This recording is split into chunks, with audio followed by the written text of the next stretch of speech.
नमस्कार। तो आज हम बीए पार्ट फर्स्ट की क्लास शुरू करने जा रहे हैं। ये हमारी प्रथम क्लास है। इससे पहले आप बीए पार्ट जो फर्स्ट के जितने भी रेगुलर विद्यार्थी हैं इस महाविद्यालय से जुड़े हुए हैं उनको मैं बधाई देता हूँ, उनको भाग्यशाली मानता हूँ कि जिन्होंने प्रवेश है जो नियमित रूप से लिया है। कि जो भाग्यशाली होते हैं जो महाविद्यालय में कदम रखता है, बिना भाग्य तो कॉलेज ही नसीब नहीं होता। तो आज हम वैसे ही उमंग जोश के साथ हम शुरू करने जा रहे हैं बीए पार्ट फर्स्ट और हिंदी साहित्य। हिंदी साहित्य शुरू करने से पहले हम इनका जो पाठ्यक्रम है उस पर चर्चा करेंगे। क्या क्या इसमें पाठ्यक्रम आपका रहेगा। जैसे आपने +2 में पढ़ा मोटे मोटे तौर पे वही आपको मिलेगा। फिर भी आप देखो कि मैं यहाँ पे अंकित करता हूँ, आप नोट करते जाना साथ साथ में कौन कौन से अपने यहाँ बुक्स रहेगी। तो ये जो पहली बुक्स है अपने वो है प्राचीन एवं मध्यकालीन काव्य। पहली अपनी जो बुक्स का नाम होगा वो होगा प्राचीन एवं मध्यकालीन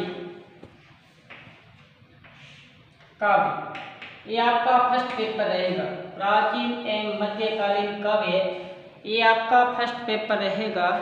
इसमें कौन कौन से कवि है उस पर चर्चा करते हैं। इसमें जैसे 1 नंबर डालें तो बिसलदेव रासो, बिसलदेव रासो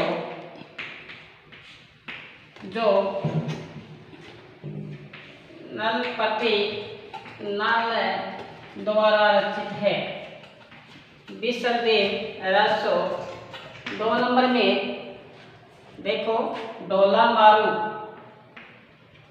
डोला मारू। 3 नंबर में विद्यापति,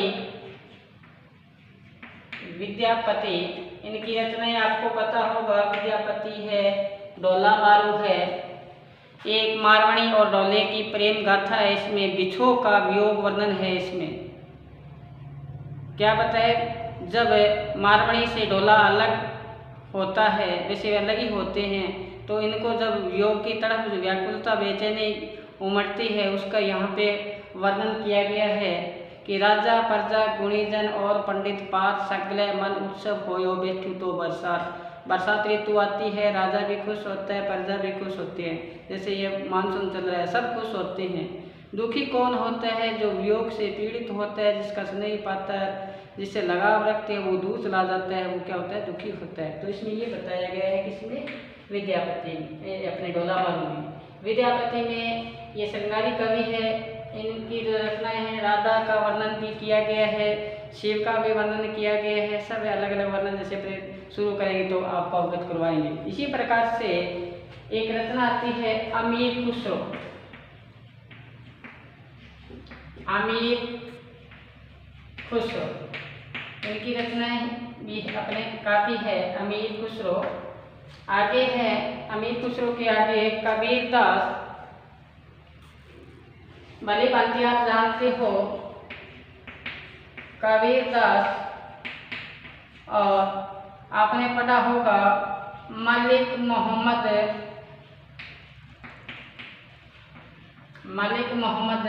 जायसी। इसमें नागमती का वियोग खंड है, जिसमें नागमती का वियोग खंड है।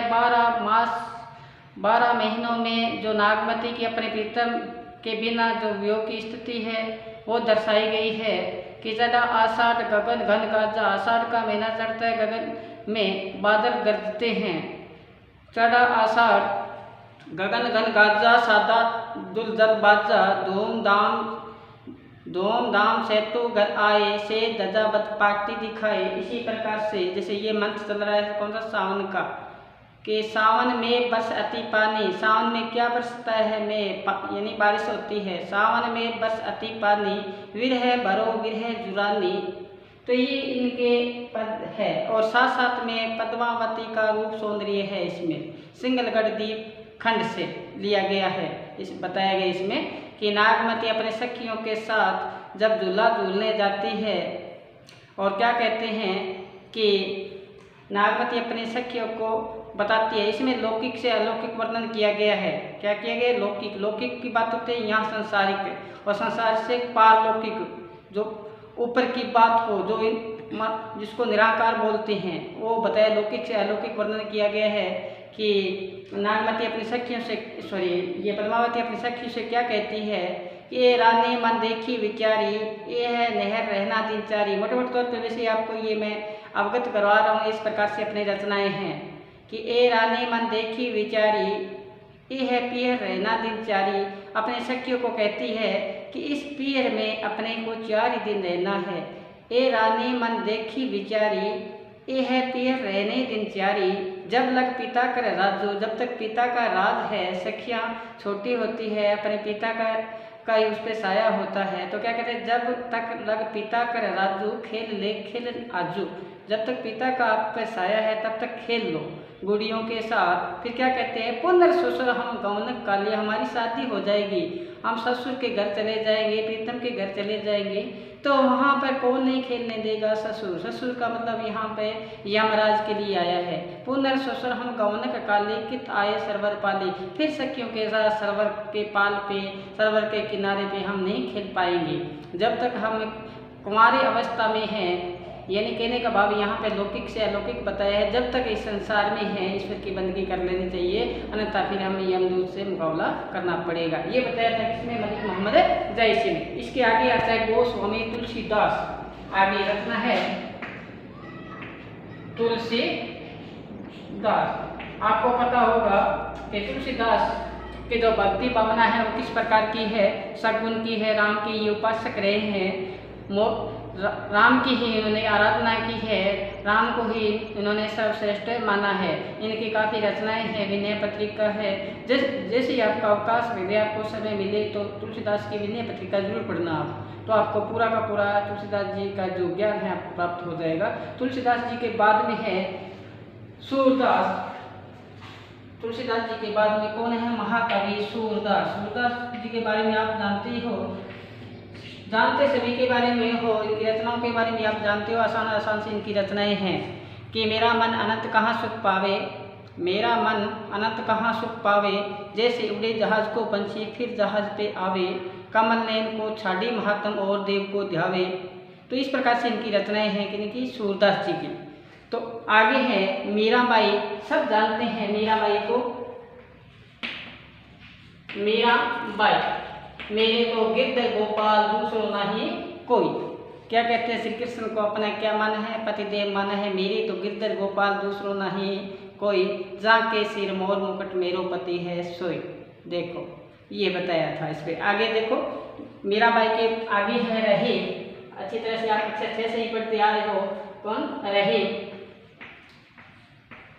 अमर बेल बिन मूल की पट्टी पालक है ताही, इनकी रचनाएं हैं। इसी प्रकार से रस खान। क्या है? रस खान। रस खान, रस की क्या है? खान है। और रस खान के बाद में अपने जो लास्ट है वो है सहजोबाई। क्या है? सहजोबाई। ये अपने प्राचीन एवं मध्यकालीन के जो अपने बुक्स है उसका ये सिलेबस है। ये सिलेबस है, इसका जो पेपर होगा वो कितने अंक का होगा? 100 अंक का, पूरा 100 अंक का होगा। और इसमें से आगे आपके अलंकार है, काव्य दोष है, काव्य गुण है। और काव्य गुण, काव्य दोष, अलंकार, शब्द शक्ति, ये आपके अलग से है। और साथ में ये भी है हिंदी साहित्य का इतिहास। इसमें छोटा सा आपसे प्रश्न पूछा जाएगा कि भक्ति काल को स्वर्णयुग क्यों कहा जाता है। सूफी काव्य धारा भी पूछ सकते हैं। और जो भी है ये आपके भक्ति काल से संबंधित प्रश्न आएंगे। अब आपको बताते हैं एग्ज़ाम होगा तो ये आएगा आपका 100 अंक का पेपर। फर्स्ट पेपर ये होगा, 100 अंक का पेपर आएगा, जिसमें से आपको इसमें से 7 नंबर की व्याख्या पूछी जाएगी, 7 व्याख्या पूछी जाएगी, जिसमें से आपको 5 ही व्याख्या करनी है। 100% 5 व्याख्या करनी है और इसमें से 4 बड़े प्रश्न पूछे जाएंगे, जिसमें से 2 प्रश्न करने हैं जो आपके 20-20 अंक के होंगे और 10 प्रश्न आपके छोटे छोटे प्रश्न पूछे जाएंगे 2-2 अंक के। तो कुल मिला के आपके ये हो जाएगी 100 अंक का पेपर। बिल्कुल आसान है, थोड़ा सा मेरे साथ जुड़े रहोगे, कदम दर कदम चलोगे, हम हमारी जो मंजिल है उसको प्राप्त कर लेंगे। तो ये तो हुआ आपका फर्स्ट पेपर। अब चलते हैं हम सेकंड पेपर पे। सेकंड पेपर पे चलते हैं। चलें आगे कि अपने ये फर्स्ट पेपर पर चर्चा कर ली हमने। अब हम सेकंड पेपर पर चर्चा करते हैं। सेकंड पेपर में क्या होगा कि हिंदी साहित्य के आपके 2 पेपर होते हैं, फर्स्ट पेपर और सेकंड पेपर। चाहे आपके पास पॉलिटिकल है, चाहे आपके पास ज्योग्राफी है, चाहे आपके पास हिस्ट्री है, एग्जाम होंगे आपके 2 पेपर होंगे इसमें। अब सेकंड पेपर पर चर्चा करते हैं। उसमें आपके जो रहेगा सेकंड पेपर में एक उपन्यास है अपना, ये उपन्यास है धूल पौधों पर।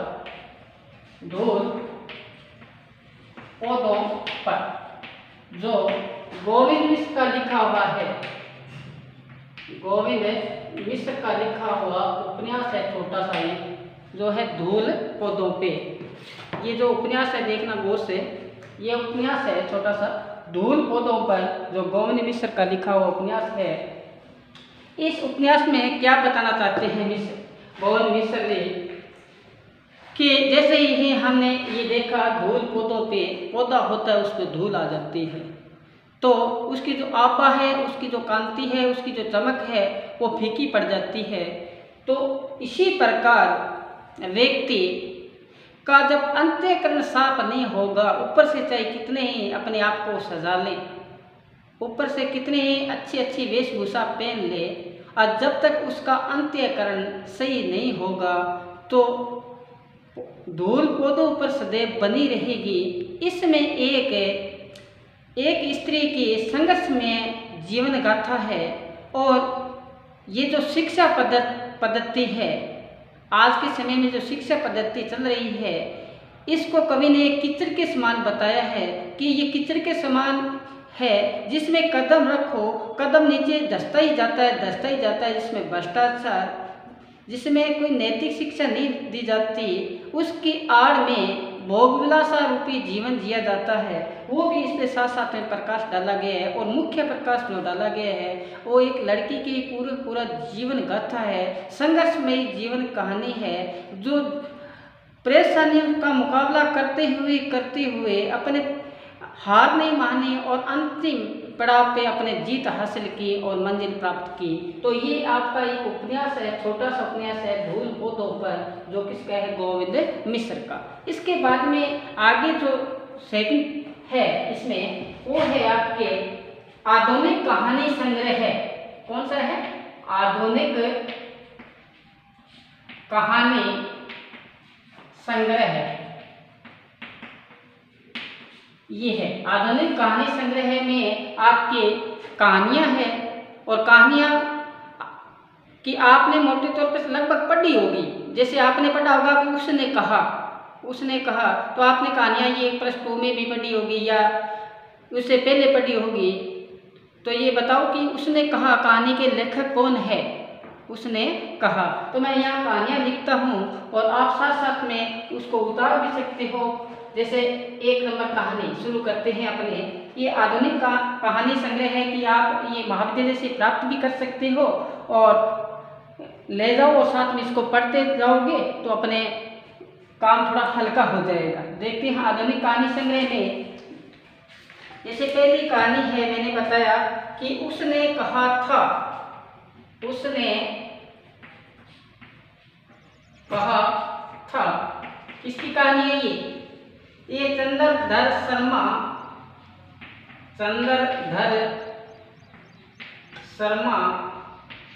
गुलेरी की कहानी है। चंद्रधर शर्मा गुलेरी की पहली कहानी है। दूसरी जो कहानी है वो होगी मंतर। कौन सी? मंत्र, जो है प्रेमचंद की, प्रेमचंद। तीसरी कहानी है मधुआ।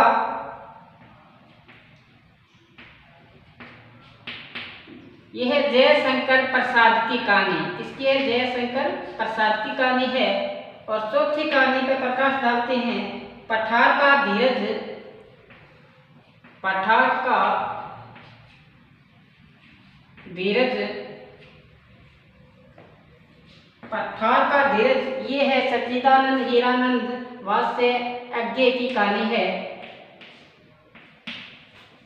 और आगे हम प्रकाश डालते हैं 5 नंबर गदर।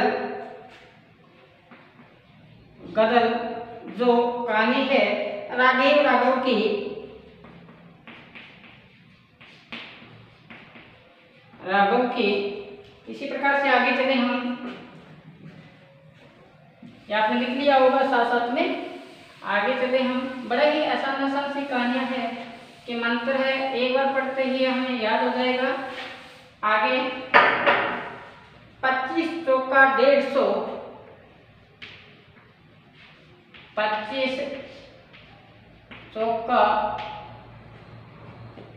25 चौका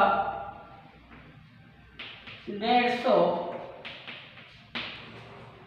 ओम प्रकाश वाल्मीकि की कहानी है। ओम प्रकाश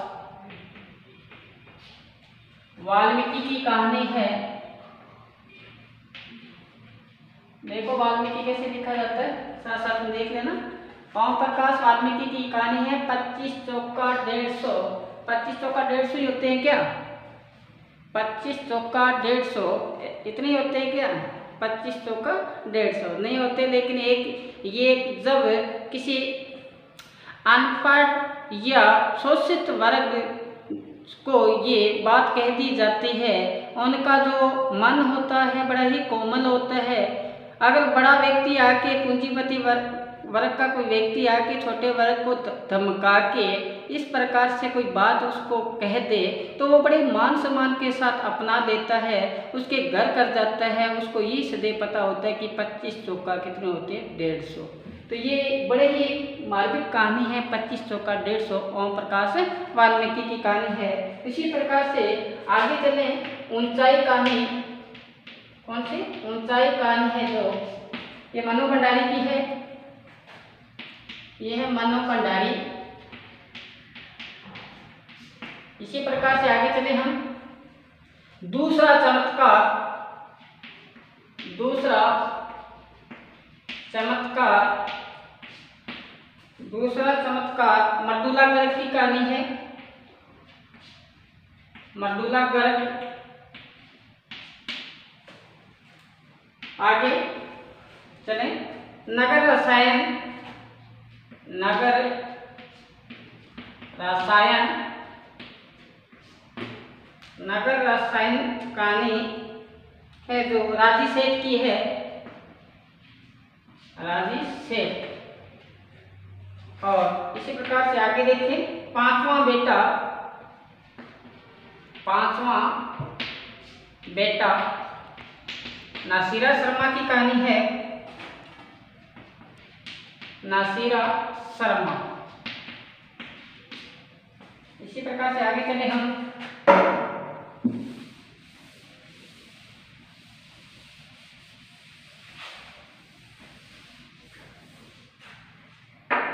अनहद नाग। कौन सी है? अनहद नाग। अनहद नाग सुदेश बत्रा की कहानी है। डॉक्टर सुदेश बत्रा की कहानी है। अब आगे देखो, गुलजी गाथा। गुलजी गाथा। गुलजी गाथा यादवेंद्र शर्मा। यादवेंद्र शर्मा चंद्र की कहानी है ये। और इसी प्रकार आगे चले, कौन सी है? फांसी कहानी। फांसी कहानी है मणि मधुकर की है, मणि मधुकर। और जमीन से हटकर, जमीन से हटकर ये है हेतु भारद्वाज।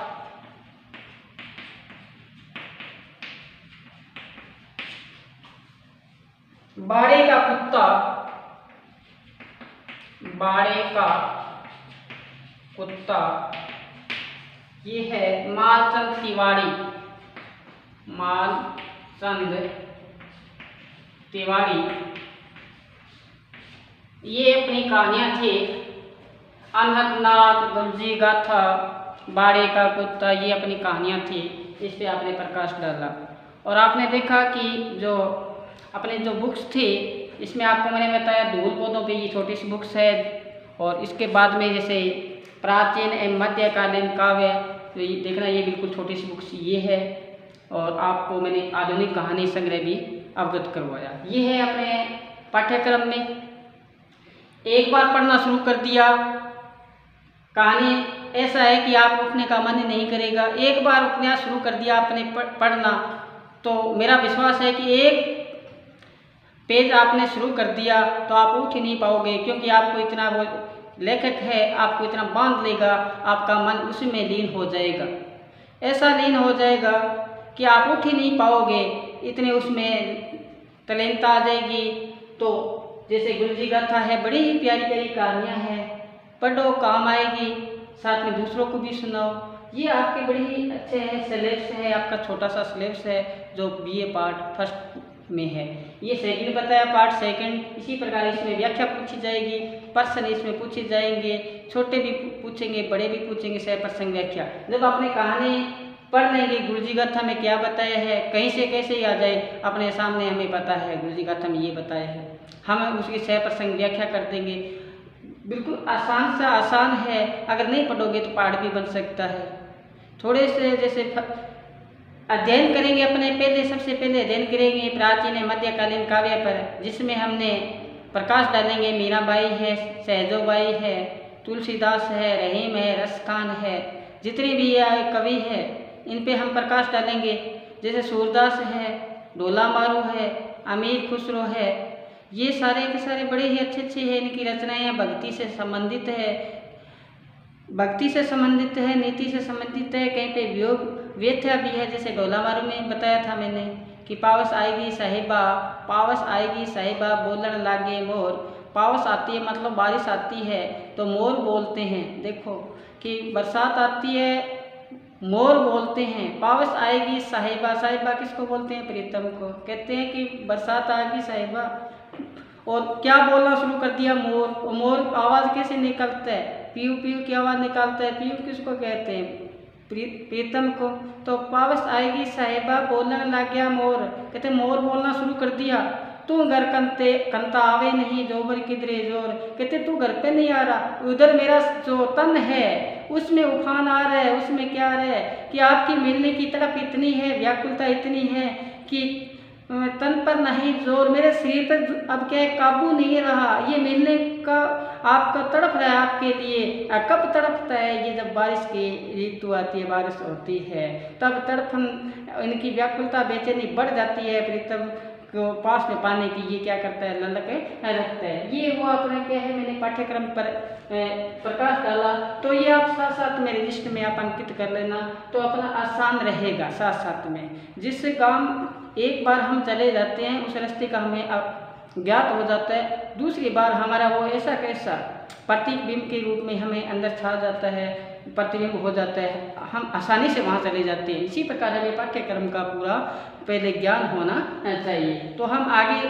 आज अध्ययन करेंगे मीराबाई। क्या करेंगे? मीराबाई जो सब जानते हैं, मीराबाई को हर उनके एक एक पद, दो दो पद उनके क्या है, मुख्य की याद होते हैं। तो आज हम पहले मीराबाई पे क्या करते हैं? प्रकाश डालते हैं। तो मीराबाई आज हम शुरुआत कर रहे हैं इनके मीराबाई। मीराबाई श्री कृष्ण की आराध्य भक्त, भक्ति की थी और इतनी भक्ति की थी, उसमें इतनी लीन हो गई थी, हेरी में तो प्रेम दीवानी, मेरा दर्द न जाने कोई, सूली ऊपर सेज हमारी किस विच सोना होए। तो जानते हैं मीराबाई का जन्म, मीराबाई का जन्म इनका हुआ था 1498 और इनका जन्म 1498 में 1546 ईस्वी तक इनका जीवन काल रहा। आगे इनका जो जन्म कहाँ हुआ था, तो कहाँ हुआ था, मेड़ता। और मेड़ता कहाँ है, नागौर में, और गांव था उनका कुड़की। कहाँ हुआ था, कुड़की में हुआ था मीरा का जन्म। और इनके जो पिता थे, पिता का नाम था रतन सेन, पिता का नाम रतन सेन और पति इनका था, कौन था पति इनका, भोजराज।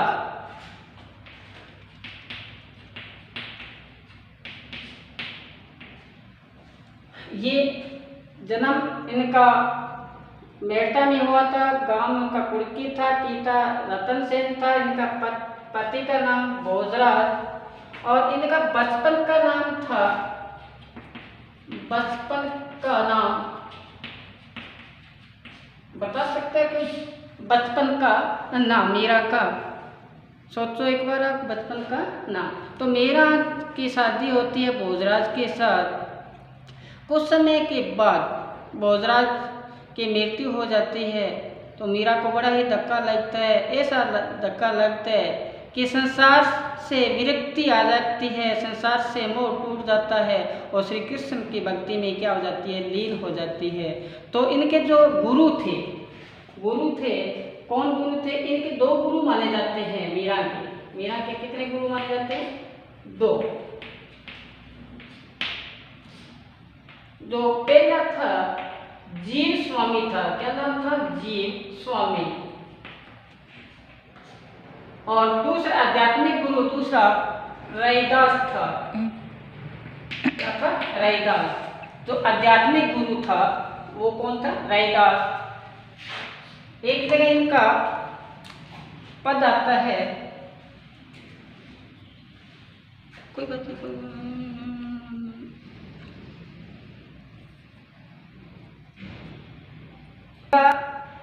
इनका जो आध्यात्मिक गुरु है वो कौन है, रैदास जी है।